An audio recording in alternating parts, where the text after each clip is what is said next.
신약성경 누가복음 10장 25절부터 37절까지의 말씀, 우리가 함께 한 목소리로 이 말씀을 읽겠습니다. 시작.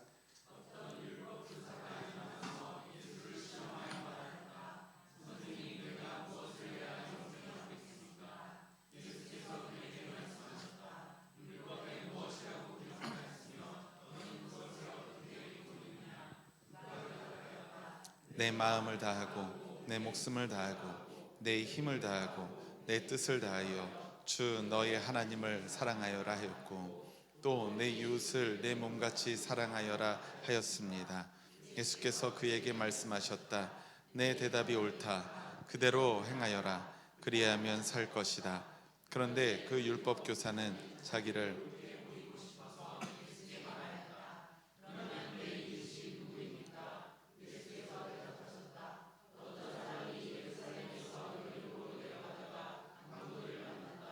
강도들이 그 옷을 벗기고 때려서 거의 죽게 된 채로 내버려 두고 갔다. 마침 어떤 제사장이 그 길로 내려가다가 그 사람을 보고 피하여 지나갔다. 이와 같이 레위 사람도 그곳에 이르러 그 사람을 보고 피하여 지나갔다. 그러나 어떤 사마리아 사람은 길을 가다가 그 사람이 있는 곳에 이르러 그를 보고 측은한 마음이 들어서 가까이 가서 그 상처에 올리브 기름과 포도주를 붓고 싸맨 다음에 자기 짐승에 태워서 여관으로 데리고 가서 돌보아 주었다. 다음 날 그는 2데나리온을 꺼내어서 여관 주인에게 주고 말하기를, 이 사람을 돌보아 주십시오. 비용이 더 들면 내가 돌아오는 길에 갚겠습니다 하였다. 너는 이 세 사람 가운데서 누가 강도 만난 사람에게 이웃이 되어 주었다고 생각하느냐? 그가 대답하였다. 자비를 베푼 사람입니다. 예수께서 아멘, 아멘, 할렐루야. 오늘도 예배의 자리에 성도 여러분들과 함께 예배할 수 있어서 참으로 좋은 날입니다. 마른 장마가 끝나고 곧바로 무더위가 계속되고 있는데요. 그래도 다행히 이제 오늘 이제 밤부터 비가 온다고 하더라고요. 이제 며칠간 비가 잔뜩 쏟아진다라는 예보가 있다고 합니다. 역시 이틀 전 제가 오랜만에 세차를 했더니 비가 오네요. 이건 과학인 것 같아요. 사실은 생각해 보십시오. 제가 세차한 것과 비가 오는 것은 관련이 있는 일인가요? 물론 우리는 관련이 있다고 생각은 하지만 사실 과학적인 상관관계는 전혀 없는 일이겠죠. 제가 세차를 했더니 비가 오더라. 이거 말도 안 되는 일입니다.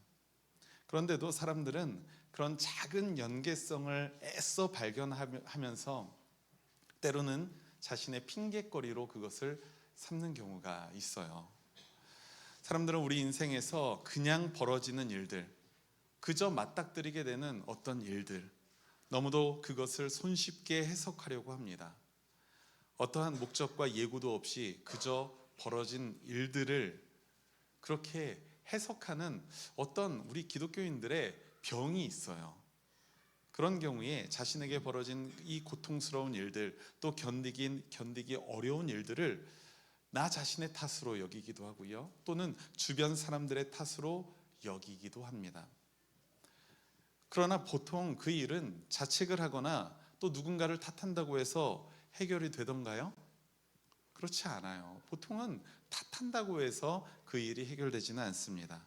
그저 불현듯 일어난 일이라는 사실을 인정하는 것이 오히려 그 일을 해결하는 첫 번째 발걸음이 되는 것이 정말로 많은 경우에 그렇습니다. 단 우리가 기억해야 할 것은 그런 고통의 시간, 절망의 시간, 또 우리가 아까 불렀던 찬양처럼 어둠의 길을 헤매는 그 시간에도 우리를 끝없이 사랑하시는 창조주 하나님께서는 바로 여러분들 곁에서, 우리 곁에서 우리와 함께 아파하신다는 사실 아니겠습니까? 그것을 우리는 기억해야 할 줄 믿습니다. 우리 모두가 그런 사랑의 하나님을 예배하기 위해서 이 자리에 모인 것 아니겠습니까? 오늘도 주변에 우리 초록교회 신앙 공동체 모든 형제 자매 여러분들의 얼굴을 바라보면서 사랑과 축복의 권면으로 함께 나누었으면 좋겠습니다. 한번 바라보시면은 정말 사랑스러운 그분이 여러분들 곁에 있어요. 앞뒤 좌우에 있는 모든 분들을 함께 바라보면서 당신 덕분에 행복합니다 인사합시다. 여러분들 덕분에 정말로 행복합니다.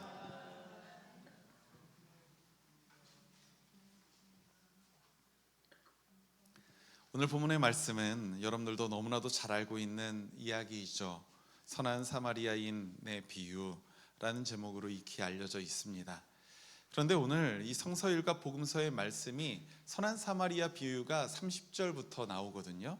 근데 30절부터 시작되는 이 이야기가 아니라, 이뿐만 아니라 25절부터 시작되어서 그 말씀을 포함하고 있어요. 마치 예수님이 말씀하신 이 선한 사마리아인의 비유는 25절부터의 말씀도 함께 보아야지만 그 본연의 의미를 우리가 더 잘 이해할 수 있다는 메시지를 우리에게 말하고 있는 것처럼 말입니다. 우리는 비유가 시작되기 전에 25절부터의 말씀을 보면서 예수님께서 왜 선한 사마리아인의 비유를 말씀하셨는지를 우리가 알아차릴 수가 있습니다.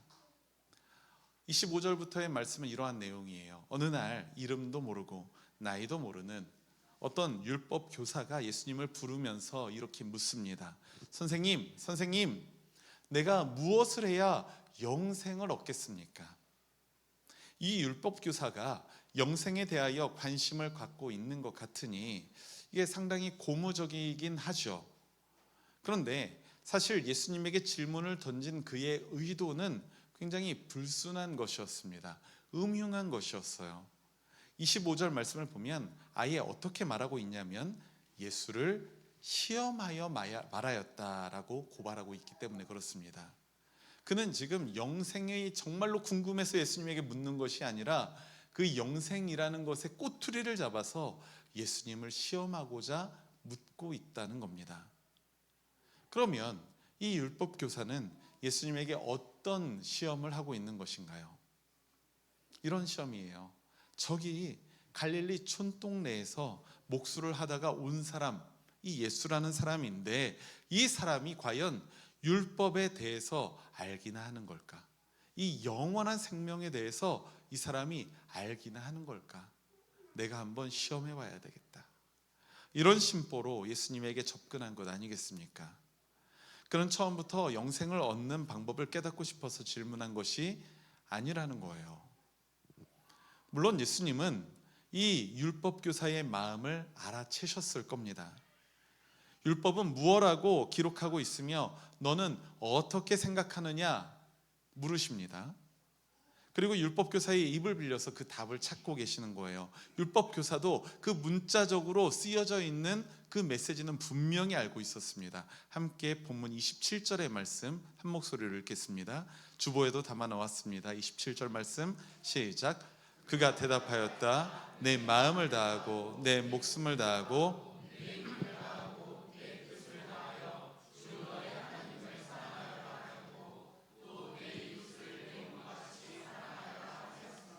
아멘, 아멘. 이 대답은 신명기 6장과 레위기 19장 말씀을 인용한 것이고요. 예수님께서도 28절 말씀에서 내 대답이 옳다, 그대로 행하여라, 그리하면 살 것이다 라고 인정해 주십니다. 이 답은, 이 문자적인 답은 분명히 이 율법 교사가 정답을 맞춘 거예요. 내 대답이 옳다, 그대로 행하여라, 그리하면 살 것이다. 오늘 저는 주목하고자 하는 본문의 말씀 중에서 저는 28절의 말씀에 우리가 초점을 맞추었으면 좋겠습니다. 28절에 말씀하셨던 이 예수님의 대답에 초점을 맞춰서 성도 여러분들과 이 말씀을 나누려고 해요. 그런데 아마도 우리 모두는 28절보다는 그 앞의 말씀이나 아니면 선한 사마리아인의 비유가 나오는 그 뒤의 말씀에 우리가 초점이 맞춰지는 것이 인지상정이죠. 왜냐하면 그 부분에 더욱 중요한 내용이 담겨 있다는 것은 누구나 글을 읽을 줄 아는 사람들은 알 수 있기 때문에 그렇습니다. 하지만 28절의 예수님의 대답에서 그 작은 뉘앙스를 여러분들이 발견할 수가 있다면 우리는 더욱 이 말씀을 통해서 더욱 풍성한 메시지를 묵상할 수가 있을 것 같아요. 어떠한 작은 뉘앙스입니까? 먼저 한번 애초에 율법교사가 던졌던 질문으로 한번 돌아가 봅시다. 처음에 율법교사가 예수님을 불러서 어떻게 묻고 있었나요? 무엇을 해야 영생을 얻겠습니까? 무엇을 해야 영생을 얻겠습니까? 라는 겁니다. 그런데 예수님은 내 대답이 옳다. 그대로 행하여라. 그리하면 영생을 얻을 것이다. 라고 대답한 것이 아니라 뭐라고 이야기하세요? 그리하면 살 것이다. 라고 이야기하십니다. 그 뉘앙스의 차이 여러분들 느껴지십니까? 영생은 말이죠, 복음서 말씀과 기독교 신앙에서 굉장히 중요한 개념입니다. 특히 요한복음의 말씀에서는 주제어에 가까운 말씀이에요. 요한복음의 주제어가 무엇이냐? 영생입니다. 하지만 영생, 이 영원한 생명은 한편으로는 매우 종교적이기도 하고요, 철학적이고 관념적인 개념이기도 합니다. 왜요? 우리에게 왜 그것이 관념적이고 철학적입니까? 왜 종교적입니까? 왜냐하면 우리는 기본적으로 영원히 살 수 있는 존재가 아니기 때문에 그래요. 이 영생은 어쩔 수 없이 하나님의 영역이기 때문입니다. 우리가 범접할 수 없는, 은혜로만 얻을 수 있는 영생이기 때문에. 그래서 이 영생은 종교적이고 철학적이고 관념적인 개념이에요.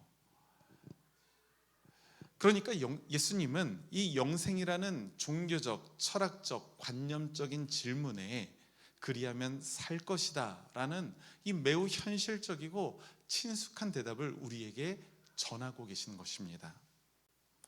예수님은 지금 율법학자가, 율법교사가 관심 갖고 있는 종교적인 이야기, 또 관념적인 이야기가 아니라 현실적이고 너의 삶에 맞닿아 있는 이야기를 하겠다라는 의지를 예수님은 보여주신 것일지도 모릅니다. 내 마음을 다하고 내 목숨을 다하고 내 힘을 다하고 내 뜻을 다하여 주 너의 하나님을 사랑하여라. 그리고 내 이웃을 내 몸같이 사랑하여라 라는 답변도 마찬가지입니다. 간략히 말하자면 무엇입니까? 하나님 사랑, 이웃 사랑이에요. 이게 모든 하나님이 주신 계명의 가장 첫 번째, 두 번째 되는 계명이죠. 율법교사는 이 두 가지 중에서 어떤 것에 초점을 맞추는 사람이었을까요? 하나님의 사랑에 초점 맞추는 사람이었을까요? 이웃 사랑에 초점 맞추는 사람이었을까요? 당연하게도 하나님 사랑에 초점을 맞추었던 사람일 것입니다. 왜냐하면 그는 평생을 율법을 철저히 준수하고 그러한 자부심으로 살아왔던 유대교 종교 지도자 중에 하나였기 때문에 그렇습니다. 그래서 이웃사랑보다는 하나님의 사랑에 초점을 맞췄을 거예요. 정확하게 말하면 그 하나님의 사랑이라기보다는 하나님께서 나에게 주신 그 율법, 문자적인 그 율법을 준행하는 것에 이 사람의 신앙은 초점이 맞춰져 있었습니다. 달리 말하자면 그의 삶의 근거는 종교 생활이었다는 거예요. 종교 생활이었다는 겁니다. 그 지점에서부터 선한 사마리아인의 비유가 시작되고 있습니다.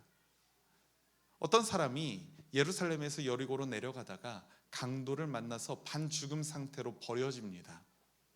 예루살렘에서 여리고로 내려가는 동선을 한번 생각해 보면 거의 단 한 가지의 이유밖에 없어요. 보통 여리고에 살던 사람이 어떤 절기를 맞아서 예루살렘 성전으로 제사를 드리러 갔다가 그 제사를 마치고 일을 모두 마치고 다시 여리고로 돌아가는 것으로 우리가 유추할 수 있습니다. 왜냐하면 그 절기의 풍습이었기 때문에 그래요. 그러니 이후에 등장하는 다른 사람들의 면면도 우리가 이해할 수가 있습니다. 몇 명이 나옵니까? 총 3명이 나오는데 첫 번째 사람은 누굽니까? 제사장이었습니다. 삐떡이 되어서 쓰러져 있는 그 사람 곁을 가장 먼저 지나간 사람은 제사장이었습니다. 그런데 이 제사장은 그냥 지나쳐 갑니다. 그리고 그 이후에 두 번째 지나가는 사람은 누굽니까? 레위인이었어요. 레위 사람도 마찬가지로 그냥 지나쳐 가죠. 여러분들도 알다시피 제사장은 성직자들의 대표이고요, 레위기는 성전을 섬기는 사람의 대표라고 말할 수 있습니다. 오히려 우리 같은 교회에 다니는 사람들 중에 하나일 것입니다. 그런데 이 둘은 모두 피 흘리며 쓰러져 있는 그 사람을 그냥 지나쳐갑니다. 모른 채 하고 외면합니다. 왜 그랬을까요? 그들이 특별히 나쁜 마음을 가진 사람이라서? 그들이 정말 악한 사람이라서? 아니면 자신들도 강도를 만날까 봐 두렵고 무서워서? 아니면 그들이 정말 무서운 사이코패스라서 그랬을까요? 본문 말씀에서 굳이 제사장과 레위인을 콕 집었던 예수님의 의도를 우리가 파악해 보면 그것이 아님을 알 수가 있습니다. 왜 하필 제사장과 레위인이었을까요? 그들은 지나쳐 갈 수 있는 이유가 그들에게 있었어요. 무엇이었냐면 제사장과 레위인에게는 피 흘리며 쓰러져 있는 사람을 만진다면 어떻게 된다고 여겨졌을까요? 그는 부정탄다라고 여겼던 것입니다. 그 사람을 만지지 않고 지나쳐 버리는 것이 그들에게는 매우 당연한 일이었습니다. 레위기에 나오는 정결법에 의한 것인데요, 이 정결법에 따르면 이 거룩한 일을 맡은 사람들은 죽은 시체를 만져서 자신을 부정하게 만드는 것을 피해야만 했습니다. 나시린도 마찬가지였고요, 어떤 거룩한 성직을 맡은 사람들이 매 마찬가지였습니다. 종교적으로나 율법적으로는 이것이 너무나도 당연하고 마땅한 선택이었다는 겁니다. 종교적인 관점으로 보면 그 쓰러져 있는, 피떡이 되어 쓰러져 있는 그 사람을 그냥 지나간 것은 제사장과 레위인에게는 아주 당연한 일이었고요, 옳은 일이었어요. 율법적으로 보기에는 그렇습니다. 종교적으로 보고 문자적으로 보아도 그렇습니다. 그런데 창조주 하나님은 우리 사람들에게 양심이라는 것을 주셔서 애처로운 처지에 놓여 있는 사람들을 향한 긍휼의 마음을 갖게끔 하셨죠. 이들은 지금 종교와 율법을 이유로 애써 양심의 소리를 거절하고 있는 것입니다. 지금 예수님과 이야기를 나누고 있는 사람이 누구입니까? 율법 교사죠. 이 율법 교사도 그런 연장선에 놓여 있는 사람이었어요. 29절 말씀을 보니까 율법 교사는 자기를 옳게 보이고 싶어서 예수님께 말을 한다고 말합니다. 율법 교사는 그런 사람이었습니다. 율법을 준행하면서 자신의 옳음, 소위 우리가 자기의라고 부르는 것들, 자기의를 보여주려고 노력했던 사람입니다. 그것이 무엇보다 중요했던 사람이에요. 그런 유대주의자들에게는 선한 이웃은 결코 사마리아 사람이 되어서는 안 됩니다. 그럴 수가 없습니다. 사마리아 사람은 그들에게 정죄받을 사람이었고요, 부정한 존재였기 때문에 그렇습니다. 우물가의 여인을 만났던 그 예수님의 모습을 한번 보십시오. 우물가의 여인, 사마리아 여인이었어요. 그런데 사마리아에서 그 사마리아 여인을 예수님은 만나주시는데 다른 사람들은 예수님과 결코 동행하지 않습니다. 그 사마리아 성에 들어가는 것 자체가 유대인들에게는 문제가 있었던 행동이었기 때문에 그렇습니다. 사마리아 사람은 정죄받을 만한 부정한 존재였기 때문에라고 그들은 인식하고 있었습니다. 그것이 그의 종교적이고 율법적인 분명한 기준이었습니다. 그런데 36절 말씀에서 예수님이 율법 교사에게 이렇게 물으시죠. 누가 강도 만난 사람에게 이웃이 되어 주었는가? 누가 강도 만난 사람의 이웃이 되어 주었느냐? 율법 교사는 차마 그의 거룩한 입에, 그의 의로운 입에 사마리아라는 단어를 담고 싶지 않았을 겁니다. 그래서 뭐라고 대답해요? 우리 37절 말씀 함께 읽겠습니다. 37절 시작. 그가 대답하였다.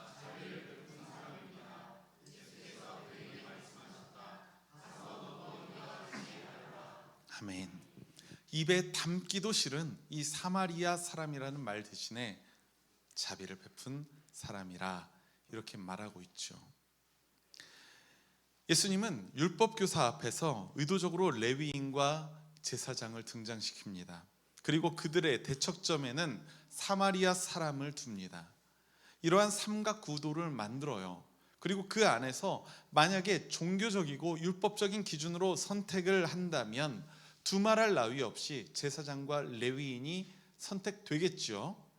하지만 예수님의 판단 기준은 종교적이지도 않고요, 율법적이지도 않습니다. 불의의 사고를 당해서 고통 가운데 놓인 사람에게 자비를 베푼 행실이 예수님의 판단 기준이었던 것입니다.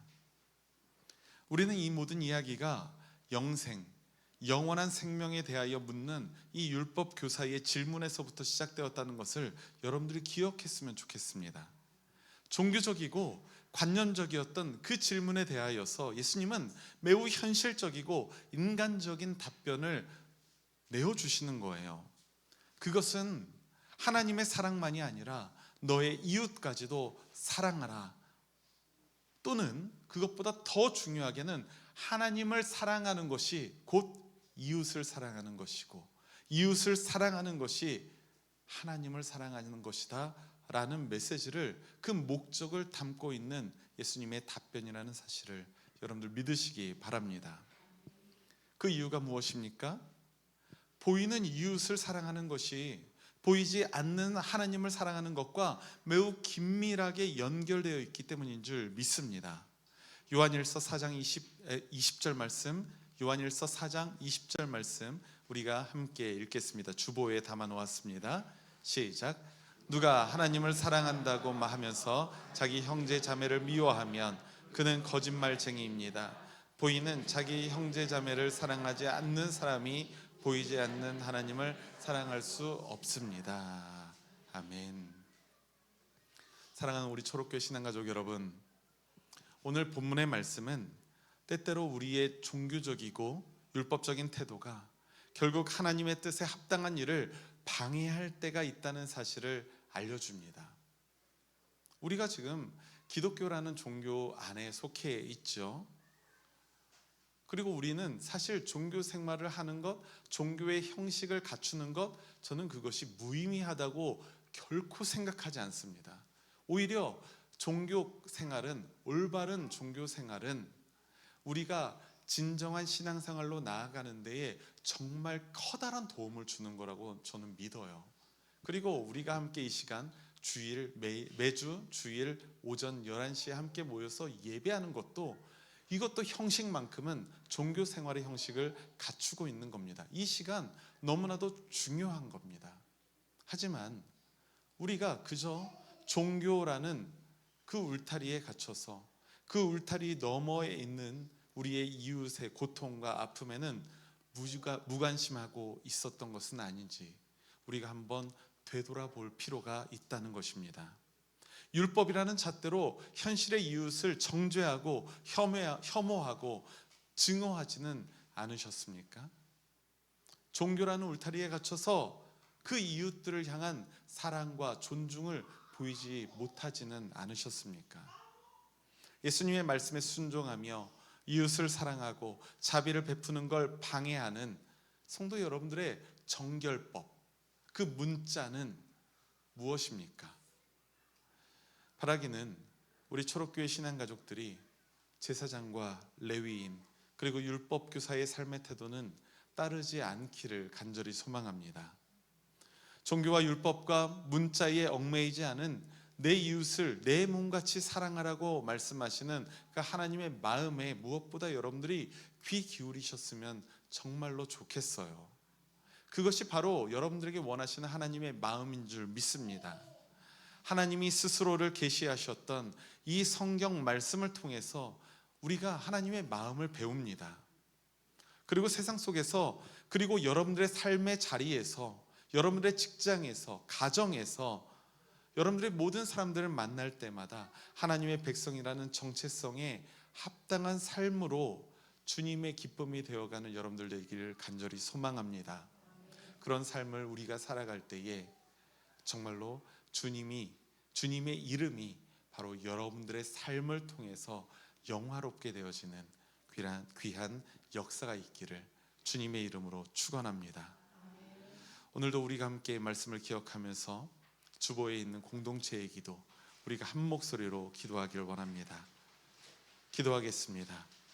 우리를 하나님의 형상으로 지으시고 지금도 그 형상을 회복하길 바라시는 하나님, 오늘도 말씀을 묵상하며 주님의 마음을 헤아리게 하시니 감사합니다. 깨어진 세상 속에서 죄의 유혹과 시험이 우리에게 있습니다. 때로는 종교와 율법과 문자를 이용하여 우리를 잘못된 길로 인도하기도 합니다.